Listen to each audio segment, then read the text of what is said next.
Hi, it's Leah Richheimer. Welcome to the Ladies Talk Show. We are very lucky to have Faigy Pollock with us today. We're going to go dive in deep about a husband and wife thing. And she was talking about such fascinating thing, like you need to make space and include your husband. And there's just not you, it's them, whatever. So I'm very, very curious. Can you explain exactly what you mean by that, Faigy? Thank you for being with us, by the way. Thank you. Thank you so much for having me. That's good. So, what I'd like to talk about today is something that I see that often comes up, and I'm sure any married woman can really relate to this. How we get married with the hope and prayer that our husband is going to be our best friend, and we expect to hopefully be able to share everything with him, share the deepest parts of our heart. And I think today most people are coming into marriage with the awareness of share your needs and express your needs. Except that I don't know how many marriage educators and college teachers are telling us what to do when we make ourselves vulnerable, we express our needs, and then those needs aren't met.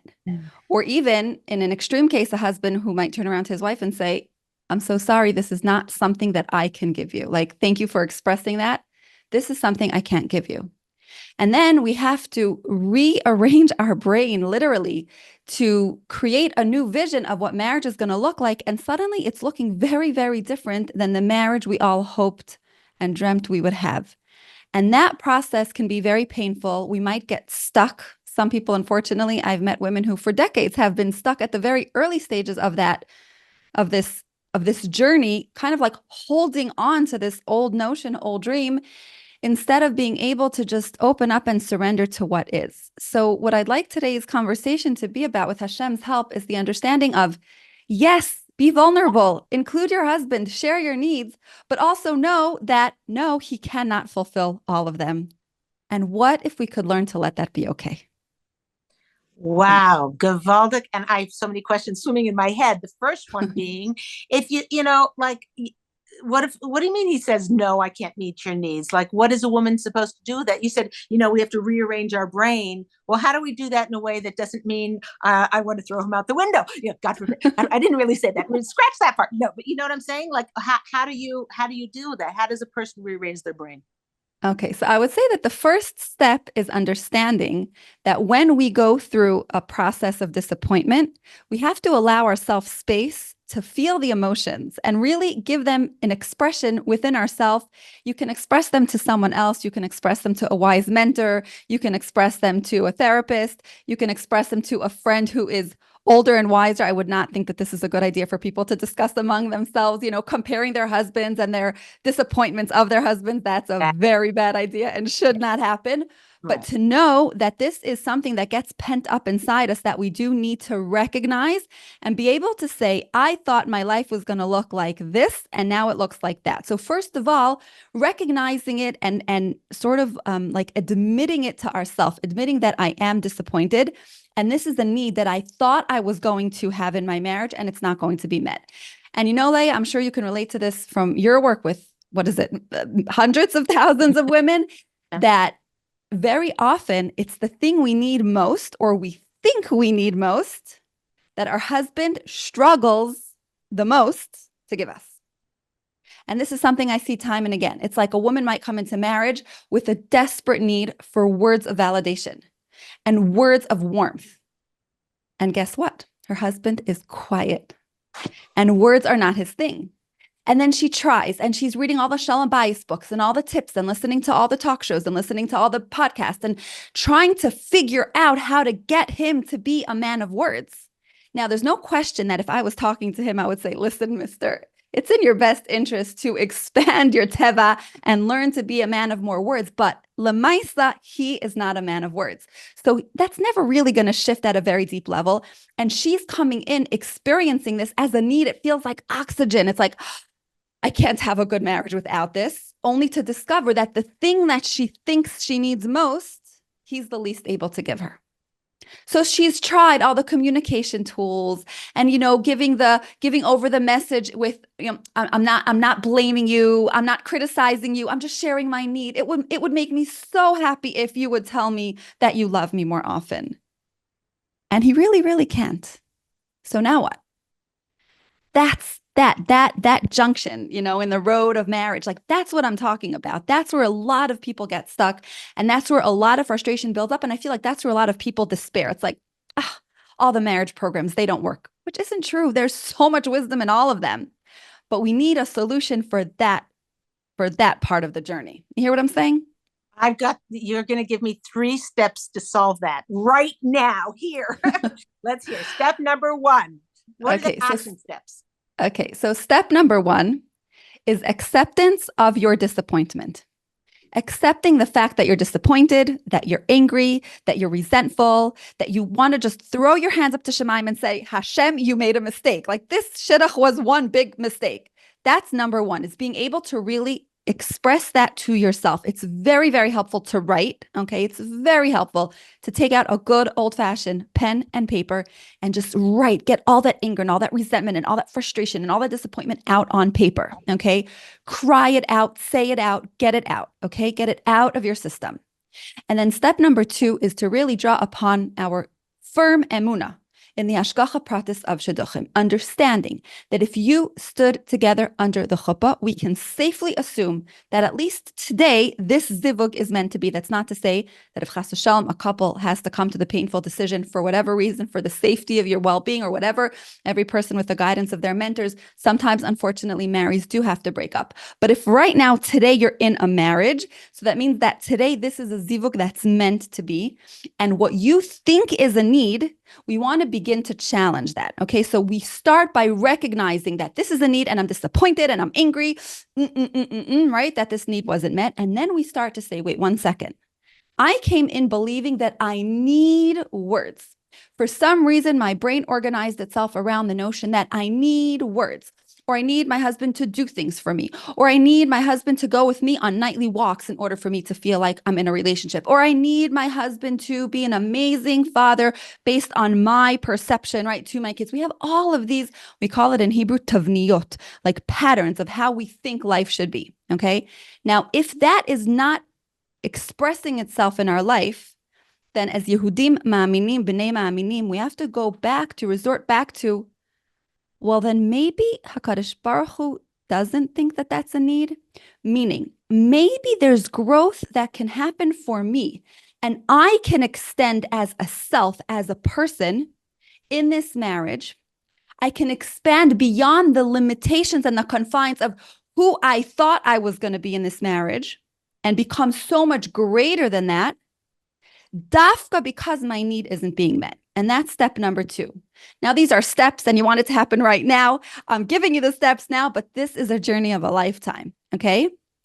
And step number 3 is being able to share this with your husband, okay? And I think that this is where the shift begins to happen, where a wife can say to her husband, look, I've been thinking about this a lot. For years, I've been shepherding you and trying to change you, sometimes trying to manipulate you, sometimes trying in a pleasant way. Like I've tried all the tricks of the trade, okay? And clearly, I see that words is not your strength if we're going to, let's say, go with the example of words, okay? Right. And you know that words mean the world to me. And 2, 3 of your words, and I feel full for 10 days. And I'm just coming to accept that you can't even do that. So I want you to know that this is still hard for me. But I am choosing to overcome this as much as I can. I'm going to let go and give you some space for some time now. But I still want you to know that this is something that means a lot to me. Now, when this happens, a very interesting thing happens in the dynamic if we're really able to shift this internally. Because here's how the dynamic works, okay? And this is true in every marriage, in every area of marriage. The more the one who seeks whatever they're seeking shall seek, the more the one that is being, the person on the other end, when they feel a sense of urgency in the other person's need, that's a turnoff. It's very disempowering because the message is, I need something from you that you cannot provide. And that's a very disempowering feeling, especially for a man who is a mashpia, who feels like a man when he's a giver. And all he wants is for you to be happy. And if you're never happy, then he feels like a big loser. So when you need something with this like attachment, with this like urgency, like if you don't give me those words, I'll be miserable. That to a man is such a, that will shut him down because, oh my goodness, it's never going to be good enough. But the minute you're able to detach, and there's not an urgency anymore, it's just a wish. It would be nice, but I'm willing to take ownership of my own emotional well-being. And I will do my best to be a happy woman, and to fill myself in whatever ways I can. And if those words will come, I will be so thankful. But if not, it's okay. I won't fall apart.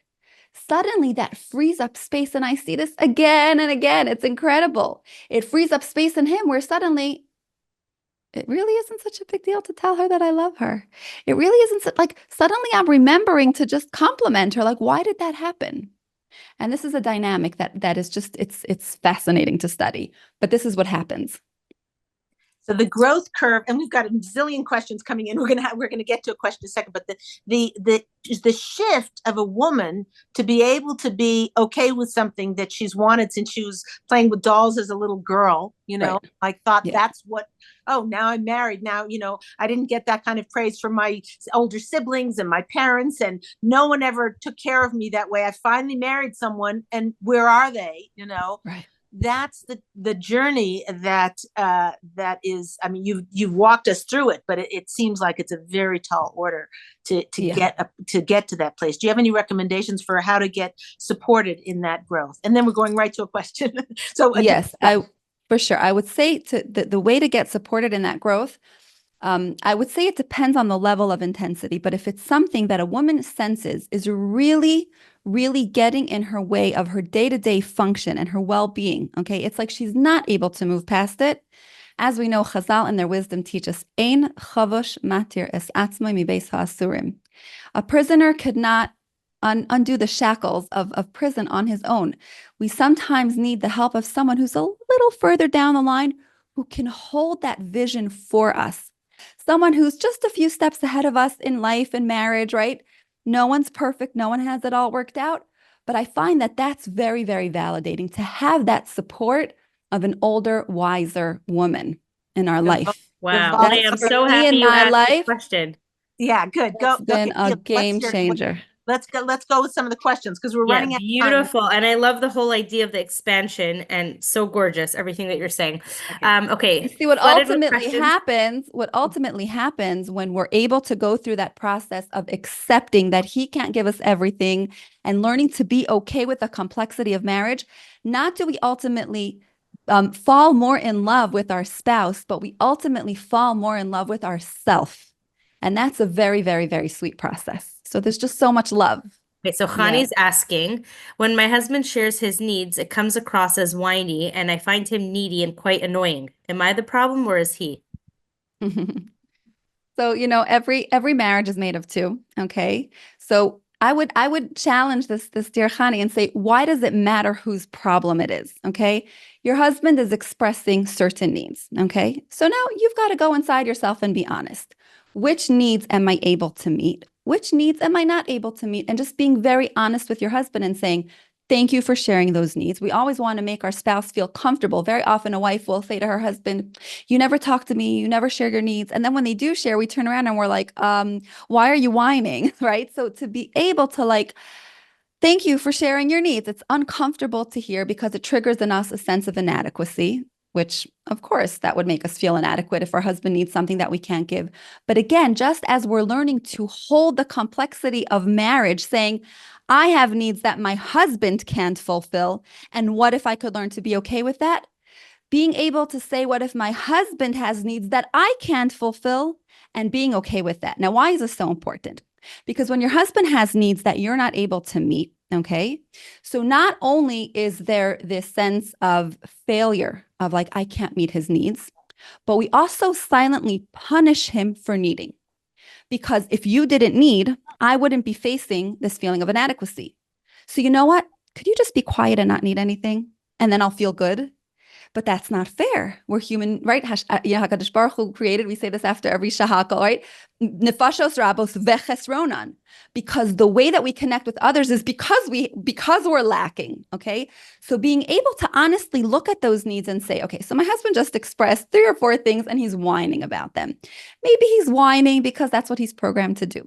Maybe he's whining because maybe in the past when he whined to me when we were first married and we were infatuated with each other, the whining actually worked. Maybe he's whining because when the kids whine, I pay attention to them. Who you? We could psychoanalyze it. But for whatever reason, this is his unfortunately unattractive way of expressing needs. So at this point, you hear the needs, okay? And you take stock of them and you say to your husband, okay, so this is what you've just expressed. It's always good to mirror back. And then to just say, I'll just be honest with you. This is something that I feel I can give. And this is something that unfortunately it's hard for me to give. And I'll be honest, when it comes across as whining, again, it's the same dynamic. It makes me feel like no matter what I do, it's never going to be good enough. Okay. So he needs to learn to live with the lack. That's not something that you could do for him. It would be very nice if there was a parallel men's talk show where he would be told by wise people to learn to live with the lack. Like, Mister, you've got to please accept that marriage isn't perfect and not all your needs are going to be met. But that's not the work we could do for him. But the biggest gift, listen here well, the biggest gift you can give your husband is a happy wife. So when you're able to, again, embrace and accept and love yourself, even though you can't fulfill all his needs, then you're at least fulfilling the ones you can, and you're not punishing him for the needs that you can't. You're able to say, this is what I could do, and I'm still a happy wife. And a happy wife is a happy life. And a happy wife is the hardest thing to be. And that goes back to Adam and Chava, but we're not going to go down that path. Faigy, such gorgeous golden nuggets. Like, wow. Okay, free therapy. Brachi's asking, I try to share vulnerably with my husband, but he's very logical and matter of fact and doesn't empathize. I tell him I don't want solutions. He says I should just find a therapist to vent to. I feel so rejected when he says that. What should I do? So first of all, I want to give you a big hug. I really, really, really understand you. You said her name is Brachi. This is something that all married women, especially those of us who need to talk and are more emotional, definitely can relate to. So I'm with you and I understand you. And I would say, first of all, this is something that I don't remember at what point in my marriage, but someone said to me, and I decided to really try to internalize this. They said, anytime your husband says anything, even if it feels a little bit critical, try to take a deep breath and extract the truth from it, okay? And whatever parts of it are emistic, like, let it in. Now, I'm not talking chas v'shalom about an abusive situation, a place where I'm not talking about that. I'm talking in all, a healthy, normal, functioning, growing marriage. No one's is perfect, okay? But there's always like a kernel of truth, okay? So to be able to extract that kernel of truth. So is there a kernel of truth to that? Meaning, would it be helpful in your life to perhaps have a female support in the form of a therapist, a coach, an older, wiser friend, okay, where that can take away a lot of that heaviness, where we expect our husbands to be everything that he's not necessarily meant to be. It used to be that, it took a shtetl to raise a marriage, to raise a woman, right? We had our girlfriends and we had the doula and we had the midwife and we had the mother and we had the sisters, and women would sit around together when they went to do the laundry by the river, and the ducks would walk around and they'd schmooze and they'd talk and they would have that emotional support they, needed from each other. And then when they came home at night, they didn't expect their husband to also be their girlfriend, right? Their husband was the provider and he was meant to be, of course, of course, we're meant to be soulmates, but we didn't expect it at that same intensity. Whereas in today's day and age, that's shifted. And as much as we might look very connected, it's a very lonely society. We don't have that sisterhood that we used to have. And I mean, I hope and pray that maybe we could shift that one day. And I think that this is part of what Leah is doing in creating this community, that we feel a sense of sisterhood and we have who to turn to and who to be validated by. But it's possible that your husband is right. And are you able to extract that little bit of MS? Now, after you've done that, you could turn to your husband and say, okay, thank you for sharing that. I will definitely internalize that and see what I could do. But then I would say as follows. Very often when a woman communicates with her husband, we tend to make the mistake of trying to enter the masculine way of communicating. So instead of communicating with our strength, which is our heart, like a woman is like the levana, right? The levana, the moon, the lev, we go to mayach. Mayach is like chama, like the sun. A man is like the sun. He's the mashpia. So we try to rationalize our emotions. We try to explain to him why what we need is support, okay? And very often what ends up happening is it's, if your husband's been learning Gemara for 12 years or he's been an accountant or whatever he's been doing, like, it's not going to work. He's going to argue back intellectually, and then the battle is lost and you're going to go to sleep crying and you're not going to want to talk to him for 3 days. So the secret is to go from heart, to say, it would make me so happy if, it would mean so much to me if. What I would love to hear from you right now is, Brachi, you must have had a hard day. could you please just say that? Like that, with that vulnerable sweetness, and to literally ask him to just repeat back the words to you. Now, at first, this feels very, very foreign and fake, and it doesn't feel real, and it's very, very uncomfortable. But if you're willing to do this again and again, I promise you, it becomes second nature. It just becomes the way you communicate, and it almost becomes a joke. It's like, oh, okay, sorry. Brachi, I know, just all you need to hear right now is that you've had a hard day, and I'm here for you. So to learn to express from heart, it will make me happy when I'll feel X, Y, or Z if you can, A, B, or C. And then it goes back to where we started. Either he'll be able to say, wow, thank you for sharing. Yes, I'm happy to do this for you. Or I'm so sorry, I just can't do it. And yeah, maybe it is a good idea to go for some therapy. And also, by the way, in terms of what you're saying about having him say the thing or whatever, don't think that like you can tell your husband this and now for the rest of his life, he'll get it. No. It's just for this one isolated time. That's okay? right. And not because men are chas v'shalom dumb or they don't care. I know there are so many like just not nice jokes out there about men or women. It's just that their brain works differently. Okay. It's really just that his brain works differently and he just needs to be reminded again. And that's it. And you have to be vulnerable and be willing to do it again. Yeah. It usually pays off. I can't guarantee, but it usually pays off. Okay, go ahead. We have Beautiful. more questions. Okay, so Ita's asking, my husband has let me down so much in the past that I don't even bother sharing my needs anymore. It's easier to keep the wall up that I've built than risk him hurting me again and again. Wow. Wow. So this is also a very, very common one. So here again, I would say back to what I was sharing about trying to what's the word in English? Lif'ol, to operate from the future as opposed to from the past, right? So the past experiences and your brain and your heart and every cell of your body has 100% proof why you shouldn't communicate, okay? And if we're going to come from that place, you're right.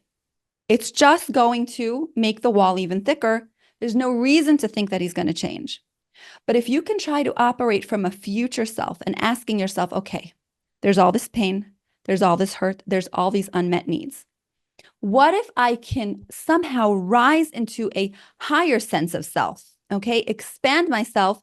And what do I want to be like, even though there's all this pain, 20, 30 years down the line, okay? And what did that woman do to get there? Okay. Maybe one of the first things she did was listen to this podcast, right? Maybe she's on the ladies talk show every time an episode comes out and she's always learning about marriage and she's willing to, as we said at the beginning, accept that all the hurt is there. Maybe she needs the help of someone older and wiser to work through it. B, being willing to make herself vulnerable again, but in a different way. Maybe accepting that there are needs that won't be met. So there's all these needs lumped together.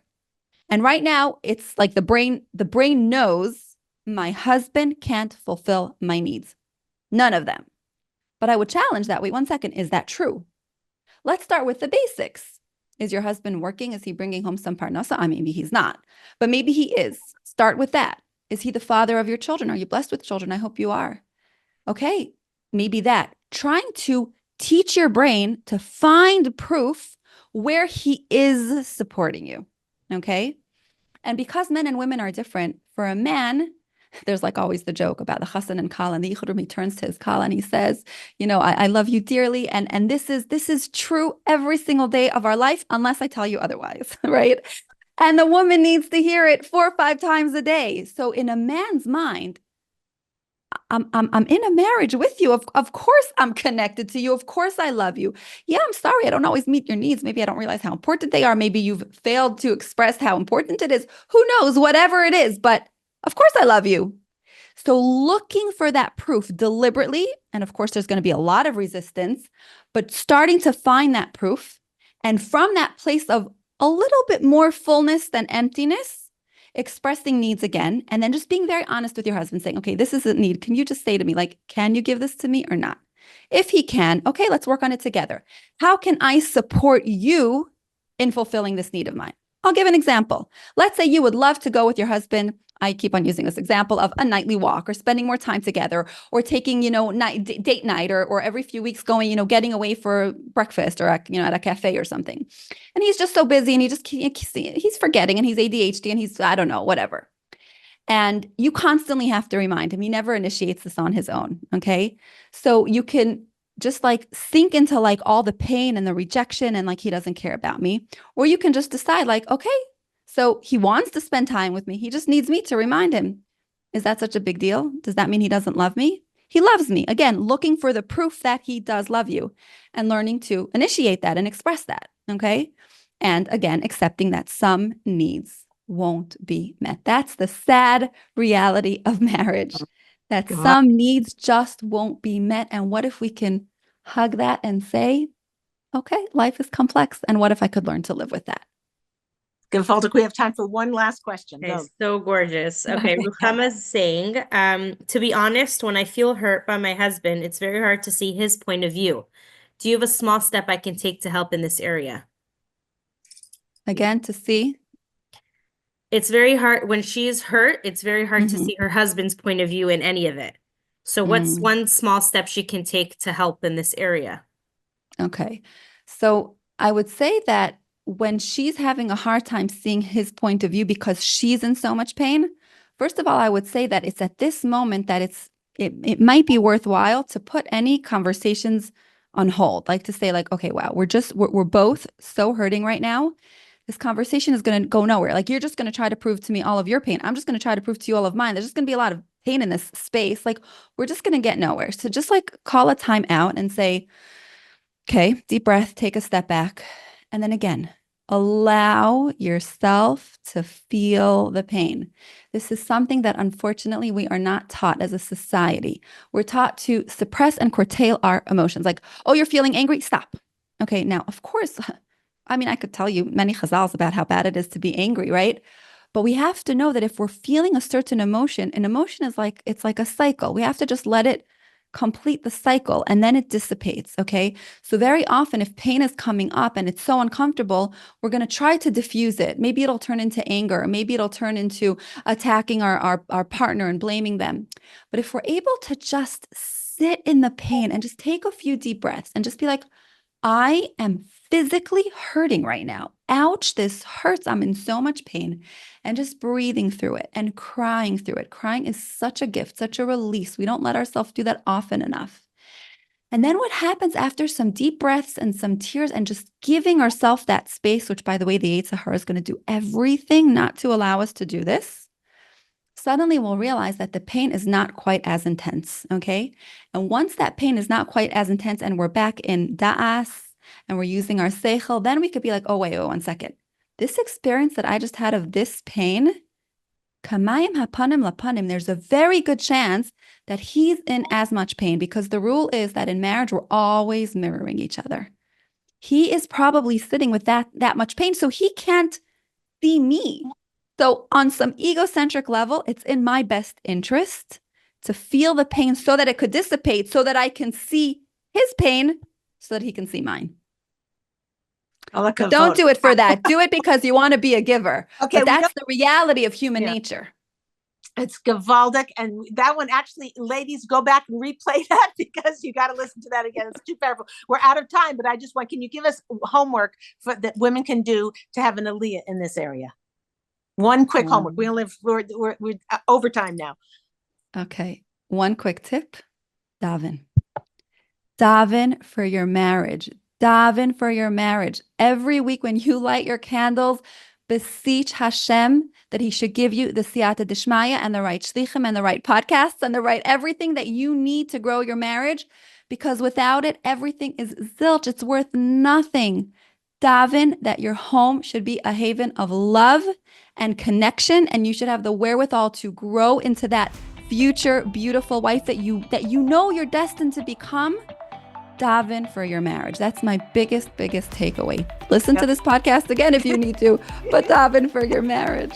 Gewaldig. Thank you so much, Faigy, for being with us. You really, wow, my head's swimming with lots of great things. Thank you so much. This is Leah Richheimer for the Ladies Talk Show. We'll see you next week.